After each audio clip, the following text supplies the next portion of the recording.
trams amb més concentració d'accidents a Tarragona, doncs el primer que encapçala el rànquing és aquest tram de la T11.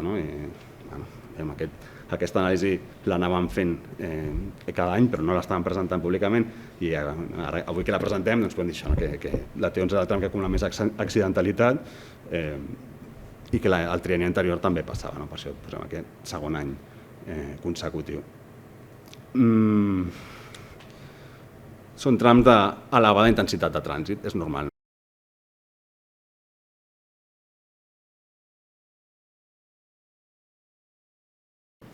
Una de les actuacions que ja hem emprès, en aquest cas amb el Departament de Territori, que és el responsable de la T314 i d'altres carreteres, és fer actuacions de separació molt clara i important dels dos sentits de la marxa. Reforçar la línia contínua, redoblar-la, pintar aquell vermell enmig de la doble ràdia contínua i fresar-la, perquè faci fressa, perquè faci soroll.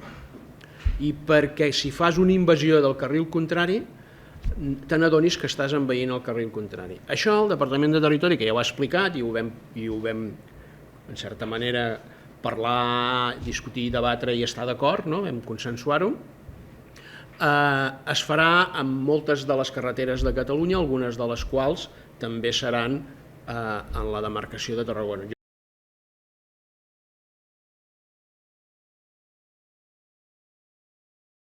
El control tecnològic consistiria en un pòrtic, en una porta, on controlaríem pes, controlaríem tacògraf i sobretot, i això és el més innovador, controlaríem l'estat de les rodes. Això tecnològicament es pot fer i en funció dels controls que fem, després els Mossos d'Esquadra, els companys de Mossos d'Esquadra rebrien aquesta informació i els pararien. Això hi ha un control, tu reps que aquell camió no està circulant en condicions o amb les condicions òptimes que requeriria i per tant Mossos d'Esquadra el para més endavant en un espai on es pugui parar i li fa la inspecció global per contrastar si el que ens està detectant la tecnologia és real o no. Però és selectiu, ens permet fer uns controls més selectius i per tant tothom se senti una mica més controlat per poder anar en condicions òptimes i circular en condicions òptimes i per poder reduir el que ens diu l'auditoria, aquests trams de concentració d'accidents de l'AP7.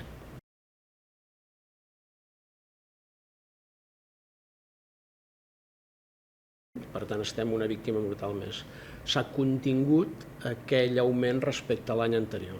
Respecte a l'any 19, que és important sempre mencionar-lo l'any 19, perquè l'any 19 aquí hi ha diferents anys importants, aquests 3 anys de l'auditoria, però hi ha un any de referència per a totes les autoritats de trànsit que és el 2019. El 2019 nosaltres és l'any de referència perquè el 2030 hem d'haver reduït a la meitat el que teníem el 19.